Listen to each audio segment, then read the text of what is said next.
Oke, assalamualaikum warahmatullahi wabarakatuh. Selamat pagi Ibu. Sebelumnya izin memperkenalkan diri, nama saya Intan Nabila dari kelas Reti 4C dengan NPM 2478277. Nah, pada video kali ini saya akan mengerjakan video UTS manajemen proyek TI, yaitu dosen pengampunya ada Ibu Agis Karya Supriyatna SSI MTI dan Ibu Zuriati Eskom Mkom. Nah, pada video kali ini saya mengangkat dari case kemarin yang kami lombakan di PKMKC atau Karsa Cipta. Nah, di sini saya mengangkat judul River Anomaly Detection berbasis IoT Clustering sebagai sistem peringatan dini banjir secara real time di wilayah rawan bencana. Di Indonesia sekarang masih banyak bencana banjir yang datang secara tiba-tiba tanpa ada peringatan gitu kan. Kami di sini menawarkan redefinisi terhadap strategi mitigasi bencana banjir di Indonesia melalui River Anomaly Detection. Nah, kami berangkat dari kegelisahan akademis atas ketidakmampuan sistem konvensional dalam merespon dinamika alam yang kian ekstrim gitu kan. Hujan terus-menerus dan debit air semakin tinggi gitu kan. Riverdi hadir sebagai sintesis antar ketangguhan IoT dan kecerdasan artificial intelligence atau AI untuk menciptakan kedaulatan data di wilayah rawan bencana gitu kan. Nah, sini kita langsung ke urgensi mitigasi banjir gitu kan. Kegagalan sistemnya gitu kan. Nah, nah, mari kita bedah masalahnya di sini. Mengapa banjir masih menjadi suatu masalah yang masih diatasi dengan bersifat manual gitu kan, menggunakan sensor konvensional tanpa analisis mendalam sehingga sulit mengidentifikasi anomali indikator banjirnya gitu kan. Nah, masalahnya ini terletak pada kebutuhan analitik. Nah, deteksi banjir saat ini masih bersifat reaktif atau manual tadi kan, dan terjebak pada penggunaan sensor konvensional tanpa pengolahan data mendalam. Akibatnya, sistem gagal mengidentifikasi anomali indikator banjir di tahap awal gitu kan. Riveradi ini menjawab tentang ini, tapi dengan mengintegrasikan mesin learning untuk mengubah data mentah menjadi informasi prediktif yang akurat. Sehingga kita tidak lagi menunggu banjir datang, tetapi mampu memprediksi kehadirannya dengan alat ini. Alat ini langsung mengirimkan informasi ke dashboard kita. Nah, next, manajemen ruang lingkup. Nah, dalam perspektif manajemen proyek TI berdasarkan PMBK 7, sebuah proyek sering kali gagal bukan karena teknis nih, melainkan karena scope creep. Nah, oleh karena itu, kami menetapkan batasan yang tegas. Fokus kami adalah pada outcome, yaitu nilai mitigasi ya, nyatanya, bukan sekedar deliverable fisik. Nah, lingkup in scope, kami mencakup Purwarupa, ISP32, algoritma clustering, terus atau Cummins DB Scan. Nah, yang divalidasi dan transparansi data melalui dashboard mobile atau web. Nah, dengan memisahkan variabel luar seperti perbaikan dryness kota, kami menjamin bahwa RiverD adalah solusi yang executable dan dapat segera diimplementasikan untuk meminimalisir false alarm yang selama ini merugikan kepercayaan publik kan atau kepercayaan publik ini. Nah, di sini ada work background struktur accountability kan. Kejelasan struktur kerja adalah kunci akuntabilitas gitu kan melalui level 1, WBS level 1 hingga level 2. Kami membagikan proyek ini menjadi modul-modul yang saling terintegrasi secara ketat mulai dari riset literatur yang mendalam, praktikan perangkat keras gitu kan, perakitan perangkat keras hingga program AI atau poin kritis kami adalah pada tahap 1.5. Di sini 1.5 ada validasi, pengujian lapangan dan simulasi banjirnya. Nah, kami tidak hanya membuat alat di sini dan membiarkannya gitu kan. Tapi kami di sini melakukan simulasi banjir dan pengujian lapangan untuk memastikan bahwa sinkronasi IoT dan cloud ini atau cloud MQTT ini berjalan dengan latensi rendah dan reliabilitas tinggi. Nah, di sini ada arsitektur hardware, ketangguhan di medan ekstrimnya. secara teknis. Sebuah alat mitigasi tidak hanya digunakan jika ia gagal gitu kan. Nah, tidak gagal berfungsi saat badai melanda gitu kan. Nah, Rifradi ini dirancang dengan prinsip high availability. Kami menggunakan controller ESP32 atau otak sistem dengan transmisi Wi-Fi LoRa. Nah, terus sebagai redundansinya, nah multi sensor kami yaitu ultrasonic, water flow dan rain GUG. Nah, ini menciptakan data multidimensi untuk validasi silang gitu kan. Yang paling krusial, sistem ini ditenagai oleh 50 watt solar panel dan dilindungi oleh enclosure IP66 waterproof. Ini bukan sekedar alat laboratorium, ini adalah instrumen militer grade untuk durabilitas luar ruangan jangka panjang. Ini ada visualisasi dashboard, transparan, dan stakeholder. Kita bisa lihat dari sini nih ya. Ini adalah proposal kemarin yang kami lombakan.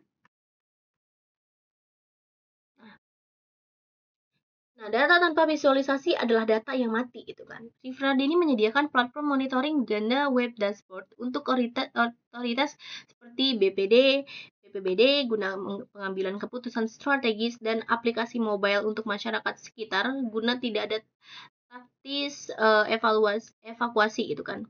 Dengan menggunakan MQTT broker, kami menjamin distribusi pesan peringatan secara real time ini transparan data yang sesungguhnya gitu kan, di mana seluruh stakeholder memiliki akses terhadap kondisi sungai yang sama gitu kan.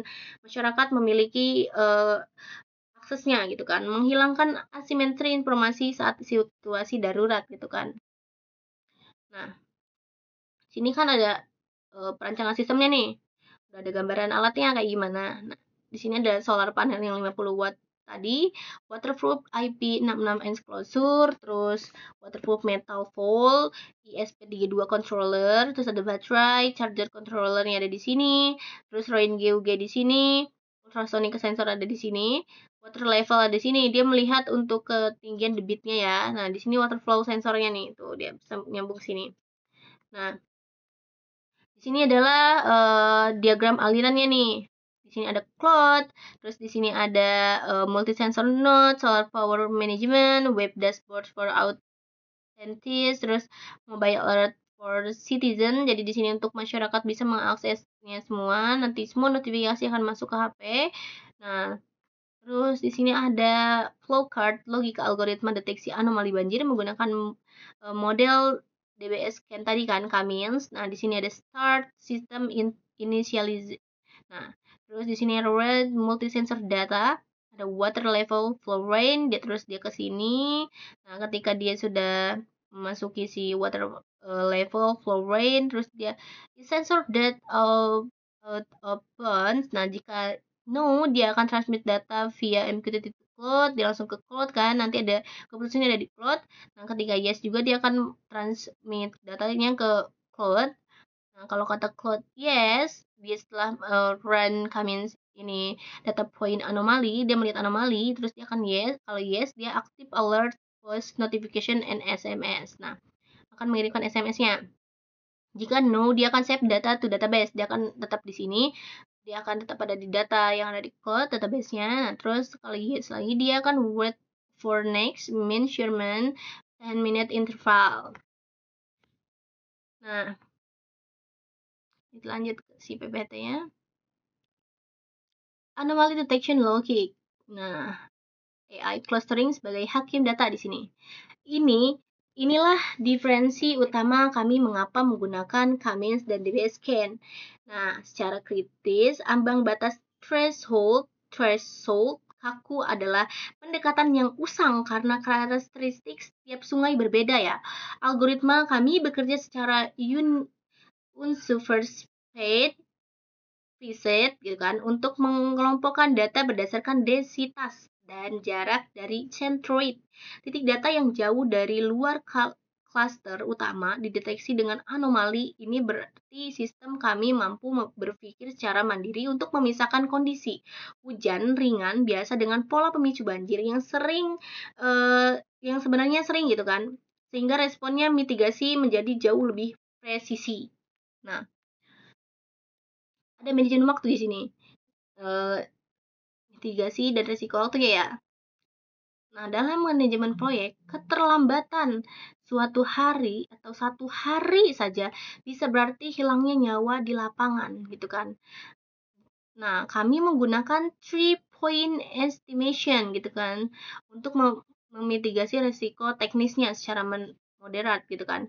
Jalur kritisnya ada critical path, terus kami terletak pada program AI dan integrasi IoT yang ada di sini, gitu kan. AI dan integrasi dan validasi. Terus, nah, kami menyadari bahwa phase ini adalah titik paling rentan terhadap kegagalan sistemik gitu kan.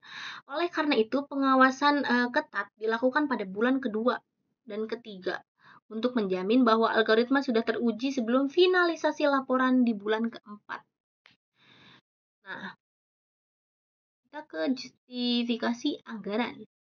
Total anggaran sebesar 9.506.000 bukan sebuah biaya melainkan investasi strategis. Alokasi terbesar adalah 60% yang difokuskan pada komponen kualitas industri karena kami mengutamakan presisi sensornya.